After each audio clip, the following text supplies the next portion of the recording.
Good morning, afternoon, or evening, whatever it is for you. I'm Cycle, and this is Let's Play Train Simulator. If you remember the tutorial from last time, you know what we're doing this time. We have a selection of scenarios available that we can choose to play here.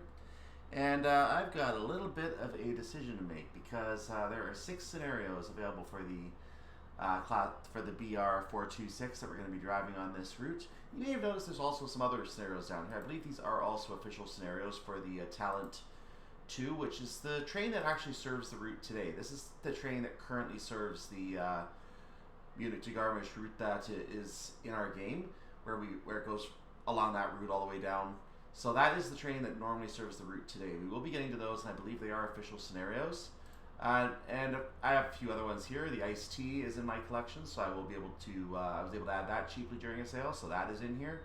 And I have a few Skyhook ones as well. Looks like we have the Ice 3M and the Back to the Iced Tea from Skyhook as well. So some Skyhook creations are in here as well. More BR talent.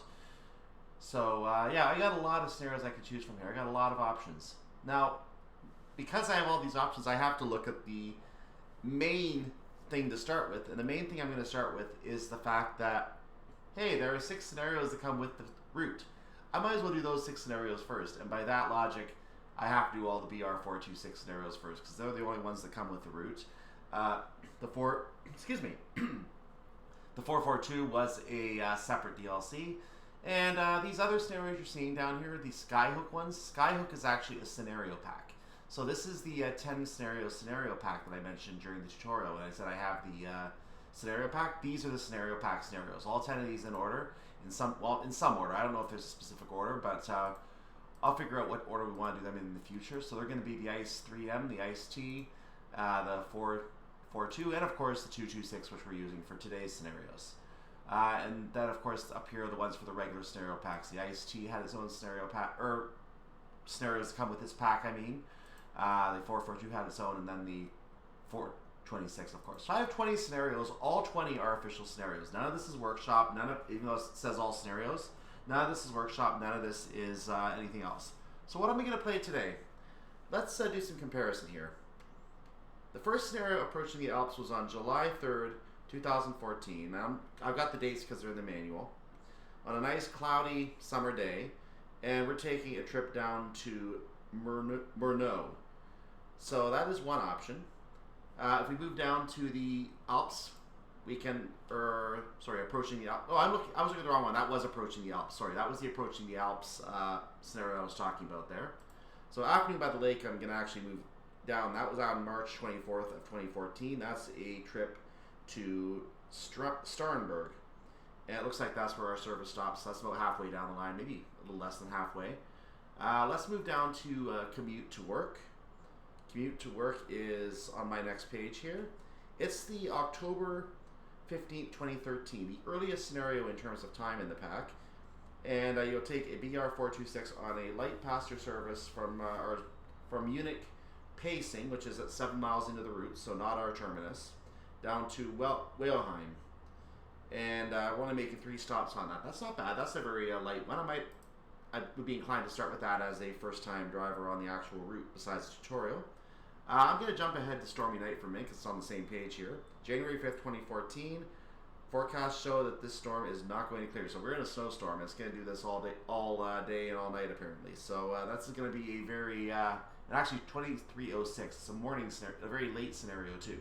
So we're going to be driving in the dark. You're not going to like that one. Sorry about that. It's part of the pack. Nothing I can do about it. Early city run, 5:24, early in the morning, so we're going to have a bit of a sunrise. Might be a little dark for seeing, but this is on April Fool's Day of 2014, April 1st, 2014. It's a trip from a service to Munich. I don't know exactly where we start here, but it's a trip to Munich, so we're taking the commuter service, getting passengers to their workplaces.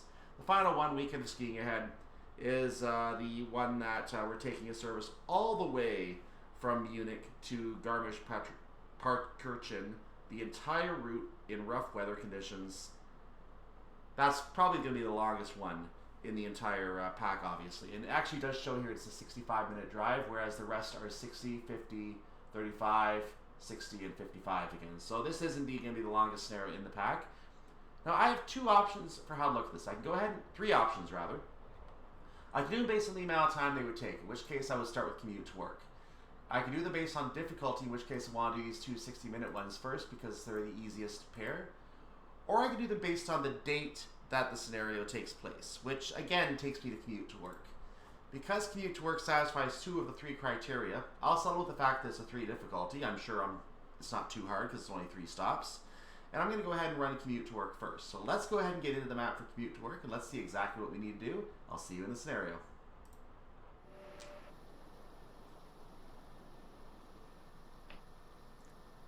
I believe this is what they call in the UK a beautiful day.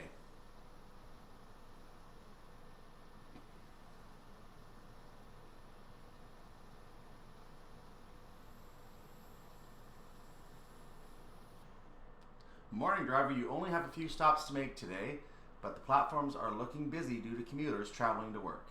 You are due to depart at 7:39. Try to keep to your timetable. Roger. So we're going to try and turn on SEFA on this. Start by letting your passengers on board here. You are cleared for Weilheim, Oberbay. So we're going to open the door for passengers. We're going to turn on our SEFA. You see the blue light come on. That means we are under SEFA now. And let's go ahead and put the HUD back up here, and we're going to use that for driving. So SEFA basically means that if there is a yellow signal, we're going to be alerted to it. We have to respond with the proper control to acknowledge and, if possible, end or override. Probably not likely to override, but end if necessary.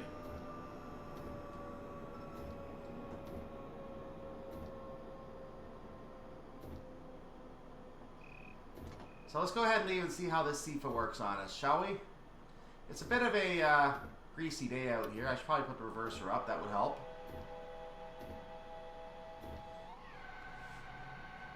So departing Munich Pasing, platform 4. We are at the top end of the route, 7 miles from the route terminus. We are going in the other direction, naturally.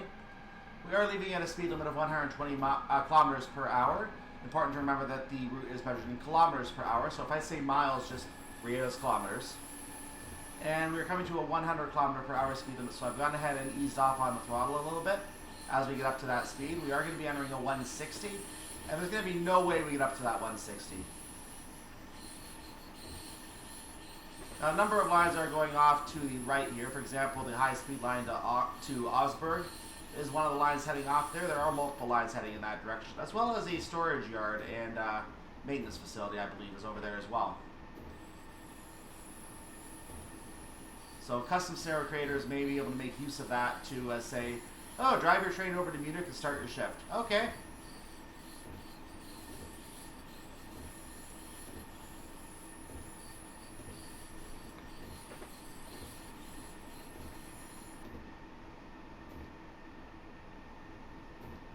Coming up to the 160 kilometer per hour speed limit at this time. We are passing a station here. I believe this would be the Munich West Cruise station. And I can now speed up to 160. I'm not going to reach it, but I have to keep in mind that when I do want to slow down later, I am going to have to adjust my braking for these conditions. It is nasty, nasty conditions out here today, and it's going to cause some drive quality penalties if I manage to trigger the drive quality penalty, obviously.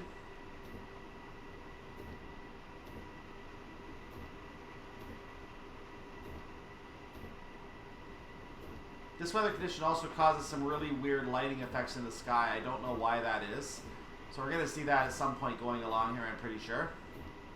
I'm not sure if there's any fix for that someone has published in the community or not. If so, then it might be useful in the event I play a custom scenario here in this weather condition where it's basically dawn and raining. Dawn and raining, a really interesting orange sky here.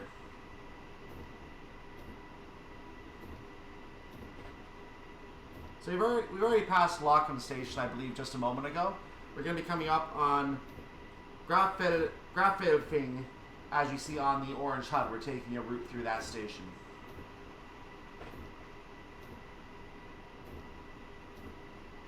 Our first stop, I believe, is Starnberg. If I check the HUD, you can confirm that here. Starnberg is the next step. So now it's gone ahead and updated to say that's where we're going.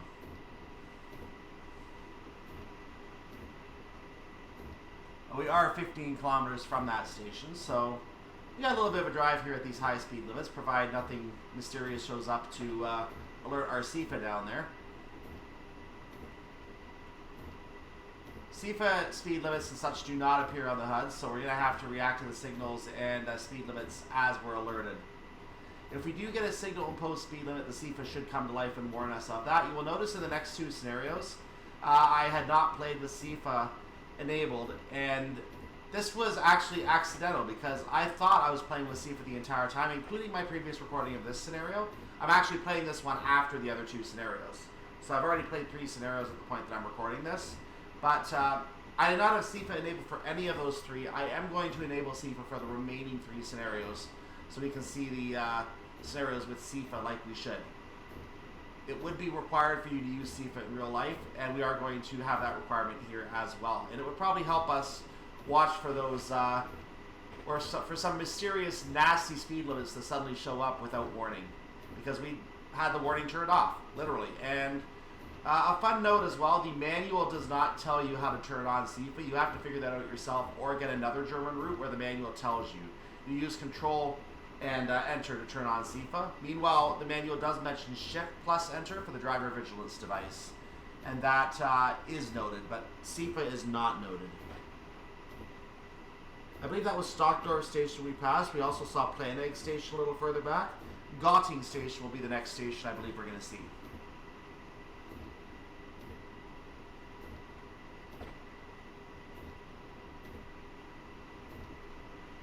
And after Gotting, I believe that's where the track narrows. So we're going to have the track narrowing to a 2-track layout at that point as we leave Munich. We have a green signal.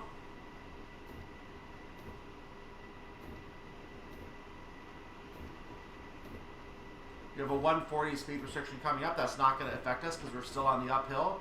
And we're still not even going to reach 140 on this uphill because the speed acceleration gets slowed down quite a bit as you get up to these higher speeds. Our top in this train is actually 180 possible.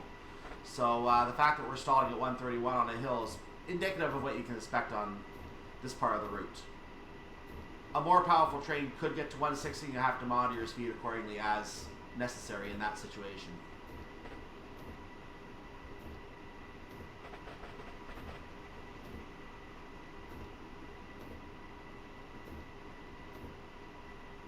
This, I believe, is Gotting Station.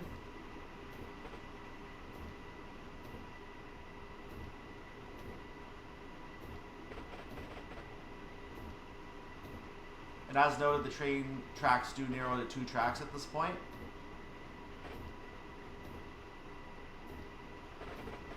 And as you see, we drive on the right side of the track in a 2-track layout. Whereas in the UK, you drive on the left, and in other parts of the world, it changes as well. North America is also on the right. Japan, I believe, is also on the left. I'm not sure about China. I haven't driven or seen videos for China that much yet, so I'm not recalling, but I want to say they drive on the right. Well, I'll find out if I'm right when we get to that.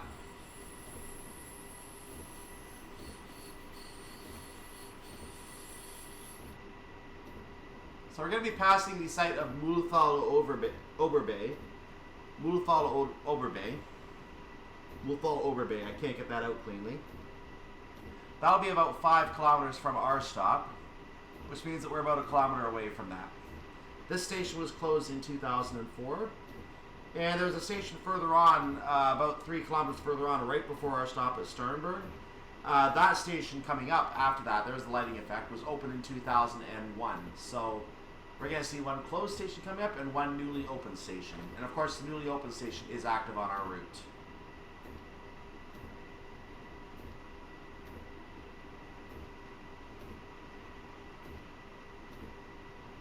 Now, not all of the stations that are closed are shown on the route. You can see the tracks split out in some cases where the station used to be. They're still used as passing loops, but the station is long gone. I believe this station is still there, if I'm not mistaken. We should be coming up on it soon, if I'm correct.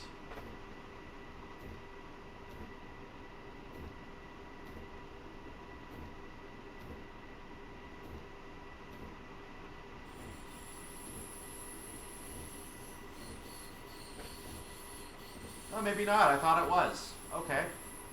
Oh, there it is. This is the disused station right here.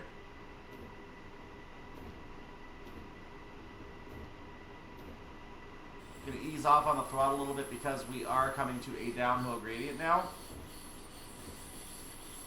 And we are going to be arriving in plenty of time according to our information, so I don't have to really worry. We just have to make sure we slow down enough before the station so we don't have to incur a drive quality penalty. That would not be ideal.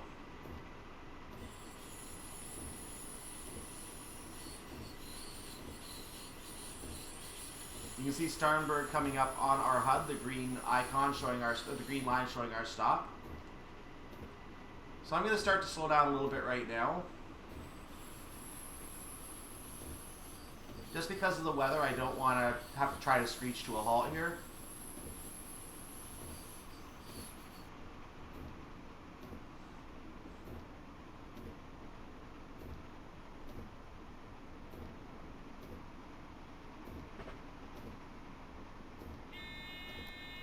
That was the PZB coming to life. We need to actually slow down quickly now, which is not good for us.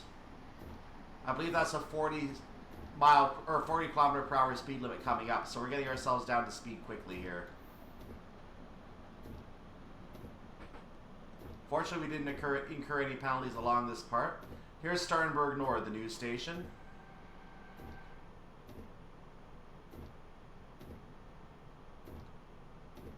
So there was our PZB warning. You see it does work on the signal speed limits. So that is definitely good information, and I wish I knew that in the previous two scenarios because I would have had those warnings.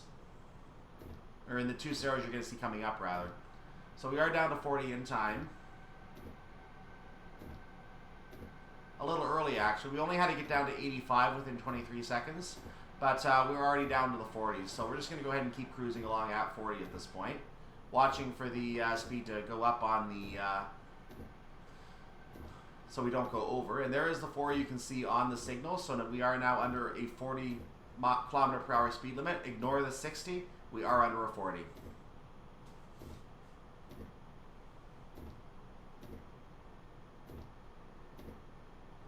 We are still going to be there in plenty of time, so we made good time coming from Munich, and that is good for us. We only have to be there at 7:52. I almost sped. We only have to be there at 7:52, and it's only 7:49, and we are coming up on the station. So this is fantastic. We gotta slow down a little bit more before the platform since we are so early. And I'm gonna go ahead and stop.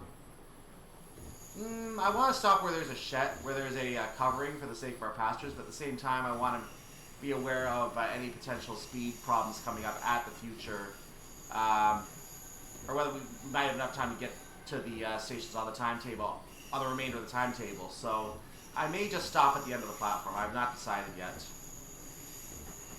We'll see what we're like when we come in. I can go ahead and slow down for the station right now.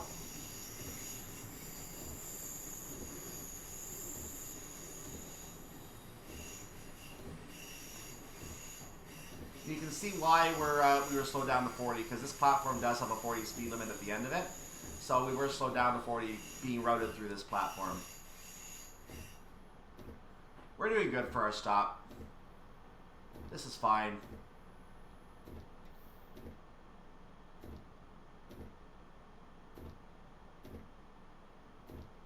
In fact, we're going to be under the shelter here. This is perfectly fine for our customers. So arrival at Sternberg, platform 1.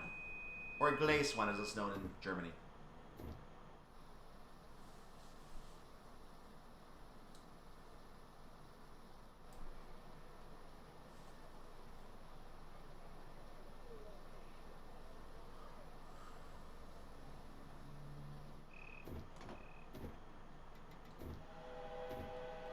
Departing Starnberg, our next stop will be Tutzing, 11 3/4 kilometers down the road here.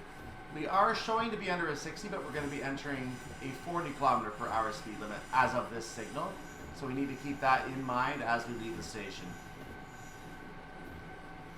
Don't let your hard work go to waste at this point, given this is a career scenario.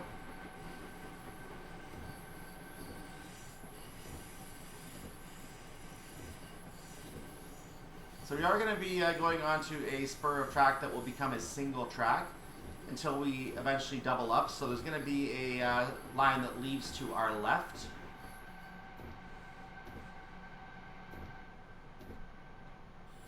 I can now go 60, so I'm going to start speeding up.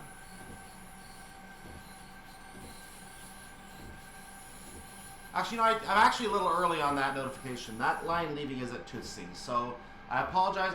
I misread my notes. The line split is at Tutzing, and that's on our way to our last station that those lines come and go. So we're going to be on straight double track for a while here. No change. We're going to stay on the right here. We're reaching the 60. Actually, it's an 80 speed limit, so I should have been speeding up even more. That was a misread on my part. I thought that was a 60. It was, in fact, an 80. But we are now definitely moving up to 120 kilometers per hour. That much I am certain of. We are still currently angling to be early, so we should be okay as long as we don't have any major faux pas on our speed in the next little while.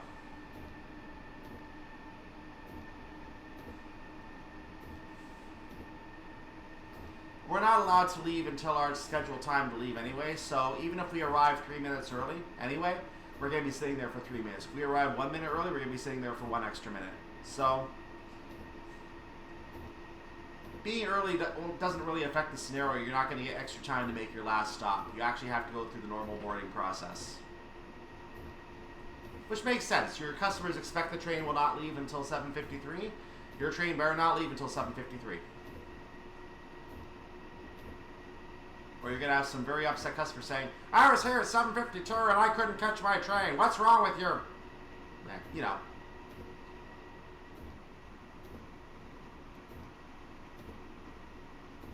In fact, in Japan, they actually issued on 2 separate occasions an apology for a train leaving, 12 seconds early. The train left 12 seconds early and they issued an apology. We will try to make our service better for you. Okay. And I'm not making fun of the Japanese. They are, let's be honest, they're the best gamers you're ever going to meet. And I say that with a little bit of jealousy in my voice. Because there are times where I play some of these video games that people are so good at and getting on the esports channels on. And I'm like, how do you get so good at that? I can't get that good. How are you so good at that? Like, I was really into Smash Brothers, the Super Smash Brothers series, since the early 2000s, which kind of dates me a little bit here. And unfortunately, as we're coming to a 110 kilometer per hour speed limit, so we're going to start braking for that in a little bit here. But I was always into that game, and I was always like, I'm so good at this game, I can take on 3 opponents as a team and win easily when they're all going after me. And then all of a sudden, I finally got to play some really good people, and it was like, okay, I suck. My naive younger self.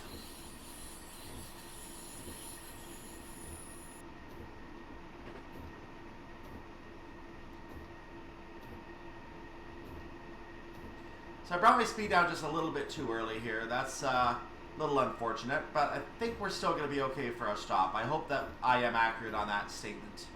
So we're going to get ourselves up to 110 and try to ride close to that most of the way here. I could have used a little burst of speed there to go into 111, 112 for a moment, but I'm going to go ahead and just leave it where we are. We're on an uphill, we're going to be going into a downhill gradient in a moment, so our 1 in 118 or so is now leveling out. Here's a station we are not stopping at.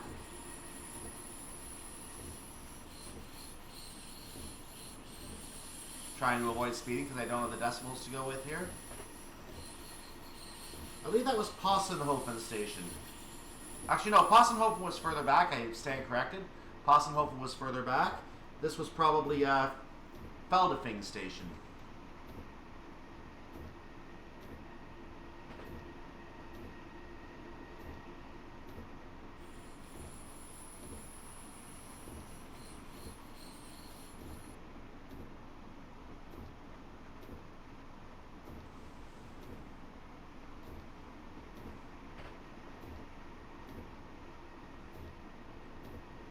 Remember that beep we heard when we went into the 40? Notice that on the next 2 scenarios, there's going to be a mysterious 60 and another 40 as well in the other one. That you're not going to be hearing that beep for. So remember that PZB is not turned on for the next 2 scenarios in this series. But I will make sure that PZB, now that I know how it works, is activated for those last 3 scenarios. So you will get to see more of PZB. I am intentionally leaving the driver vigilance device off, but depending on the scenario, I may turn it on for one of the remaining scenarios. Just to show you how the train works with driver vigilance enabled. I am typically avoiding using it because we have enough to deal with trying to manage career score points after able to push a button every once in a while. I don't mind speeding slightly if I have to go pushing for a button, but scenario scoring does. So I'm starting to slow down now for Tutzing Station, which is coming up here.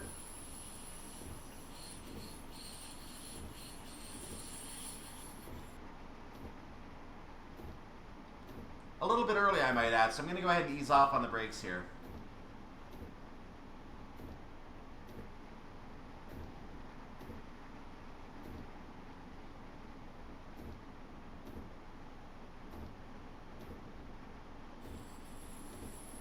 I actually am angling to be late at this point, which is not good.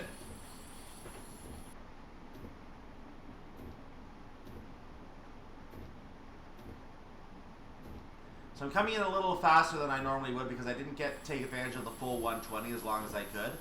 So I'm going to try to come in a little more hot on this. Now I'm going to go ahead and start braking. Easing it off a little bit. Now I'm going to put more on. Easing it off again.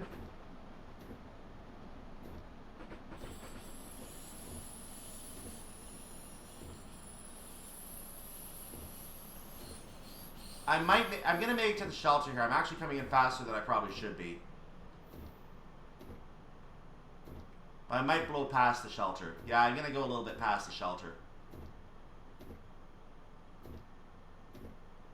Apologies, ladies and gentlemen. Make sure to bring your umbrellas next time.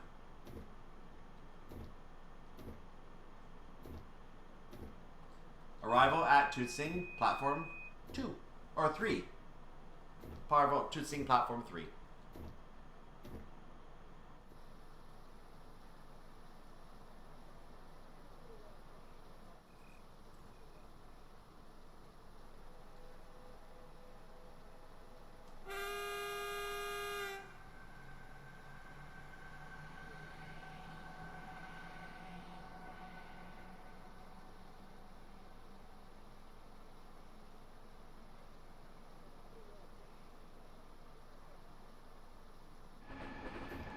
Departing Tutzing Station, we are already getting ourselves up to 110 very quickly here, which is our speed limit. There is a local branch line going off to the left here. That branch line is the... Okay, make sure I don't speed before I give you the name. At the Unterseesmering Junction, and if I'm saying that wrong, I apologize. That line goes to Coachella am See. Both lines of the junction depart as a single track. That line stays single track all the way. I'm not sure if it expands the stations there or not, but we're not following that track, so I don't care. Not right now, anyway. Our line definitely does stay single track, and because the only 2 stations along here are closed, the track will double out for where they used to be. But those two, they're basically passing junctions at this time. So... railroad crossing. Our final stop is going to be Weilheim on today's station at Weilheim Oberbay. And we have to arrive at 8:09. As it stands, we're angling to be early, so we're going to try to maintain our speed all the way, and that way we should make sure we are there on time.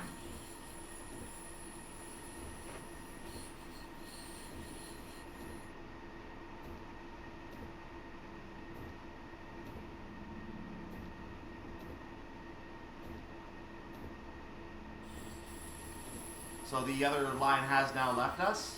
We are on our own here in the wilderness of Germany.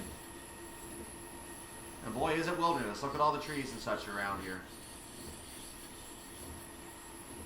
We're going to be moving to a downhill gradient, so we need to make sure we watch our speed so that we don't go over our 110 kilometer per hour restriction. We are hovering around 107, 108. We just crossed 109, so I'm cutting it back. Make sure we don't go above 109. We do have the room then for 110. Gonna cut it back again because we are coming up on the downhill. Gonna give myself a couple kilometers leeway here. Another noisy crossing. So we're down a 1 in 300 gradient right now, going downhill. Not as much of a gradient as I was expecting, so I'm putting a tiny bit more power back on to maintain our speed. We're now up to 107. The gradient has moved to a 1 in 121, so I'm going to go ahead and take my throttle off a little more now. And there's that lighting effect. I don't know what causes that. That's kind of mysterious.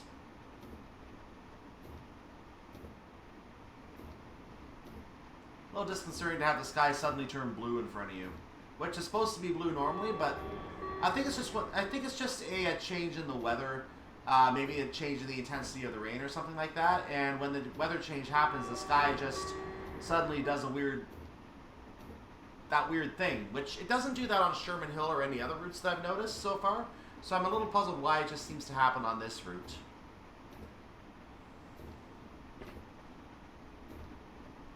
Now if I go back and check our map for a moment, let me just find out where we are. We're over here. So as you can see, we did pass nothing back here. And the stations are actually, old stations are actually marked on the map. There, for example, is Weishofen. I'm going to get the name right on that. But making sure I don't speed in the meantime. And the sky did weird things again. Beautiful. We're on a 1 in 68 downhill gradient, so this is fairly steep. I have to watch my speed on this hill. So I think we've already passed, but not marked on the map. We've already passed Damendorf. It was 2 kilometers away from the junction, so we're definitely well past that now.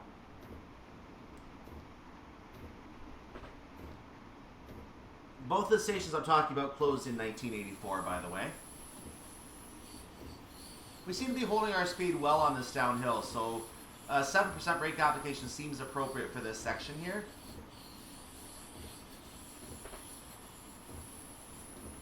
We're going to be coming up soon on Wilshofen, the site of Wilshofen Station, closed also in 1984. The gradient is shallowing out, so I'm going to go ahead and remove my brake application, put a little bit of power back on to make sure we maintain speed.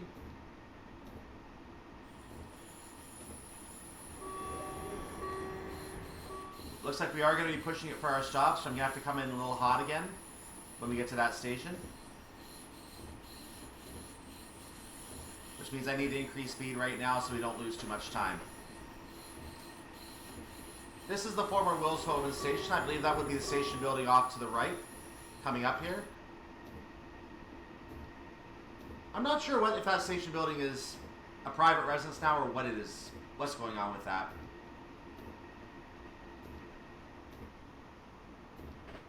So we're up to 109, up to 110, so I'm going to quickly cut back and get back to 109.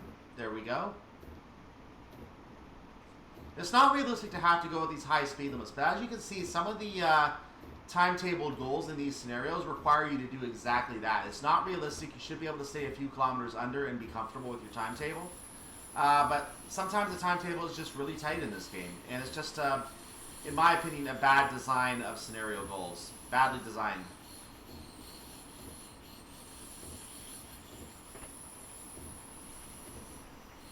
So just in case we have a distance signal showing a yellow, I'm going to go ahead and be ready on our PZB control.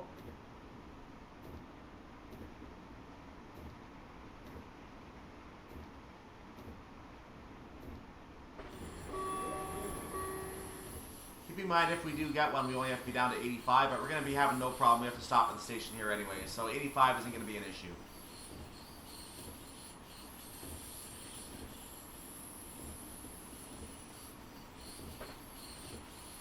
In fact, we're losing speed on this slight downhill right now, which is perfectly fine. We're going to be coming to an uphill.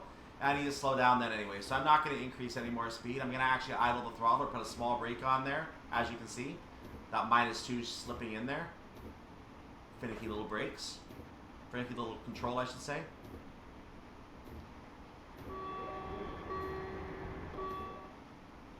I'm going to hold at 100 here.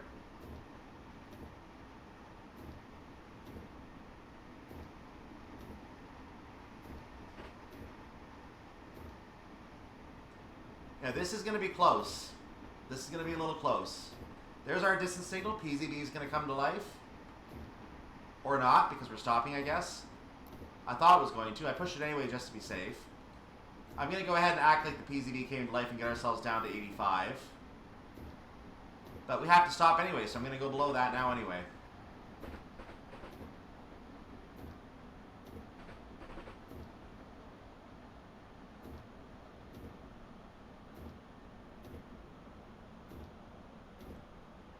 And I'm going to go ahead and increase the brake application at this time for our stop. We just have to stop anywhere along this platform and we will complete the scenario. There goes another train going by. As you can see, we have a red signal at the end of the platform. We don't really care about that. At least I assume it's a red signal for us. Might be, our green might be around the corner, but we're done here anyway. So arrival at Weilheim, Oberbay, and that's already the end of the scenario. Only 3 stops today. So let's take a look at the train as we wrap up. So that's the first of the 6 scenarios in this pack. The rest are going to get a lot harder than that because that was only the first, that was the shortest of the scenarios and also the earliest. This one took place in 2013, as did another one, whereas the rest took place in 2014. So this was the earliest in October 2013. Looks like the weather held out today for you with only light showers. Well done on being on time to all stops. Scenario complete. Thank you very much. So we're going to go ahead and get our information on how we scored. It should be 1,000. Keep in mind, you are going to see an old score here from the previous run that I am no longer showing you because I wanted to show you the run with PZB to show you how it works. So let's take a look at the score. It should be 1,000. And there it is. As you see, I only gained 18 experience. So on the previous run, I also came in a little bit slower to this station. So you're not going to be perfect every time. You have to admit it. And in fact, in the other 2 scenarios, I did take a couple of attempts to get some of those sections right in the other scenarios. Plus, I think I frankly seen a couple sections there because they just kept going wrong in different places. So nonetheless, you're going to see it as one flush scenario no matter what happens there. But we are going to go ahead and say that we're done for this scenario. Make sure you come back next time. We're going to see another scenario. This is going to be the stormy night scenario. And you're going to see a very, very dark scenario. So if you don't like dark scenarios, you may want to skip the next one. If you don't like trying to see things in the dark, you'll want to skip it. But if you want to see something a little different, that is something a little different. And we're going to go to a daytime scenario following that in the, I believe it's an afternoon in the summer. That scenario, the latest of the scenarios in the pack, will be the 3rd scenario we're going to see. And then we have 3 more after that. So make sure you come back, like the video, subscribe to the channel. And those will help me get more exposure and more ability for people like you to see what I'm watching here, or what I'm playing here, to watch what I'm playing here, and see all the sites in these wonderful routes that are existing for the game. Some are better than others. This is somewhere on the higher end, but there are still a few lag issues, so there is some optimization issues I'm noticing. You may have noticed in the video there. You will see that in the other scenarios as well, so there is occasionally a little bit of an optimization issue. But the route itself is not too bad otherwise. I just wish I knew about PZB earlier so I could just go on that run. But nonetheless, I will see you next time. Have a wonderful day, evening, or night, whatever it is for you. You're part of the world. I'm Cyclone. See you next time. Bye-bye.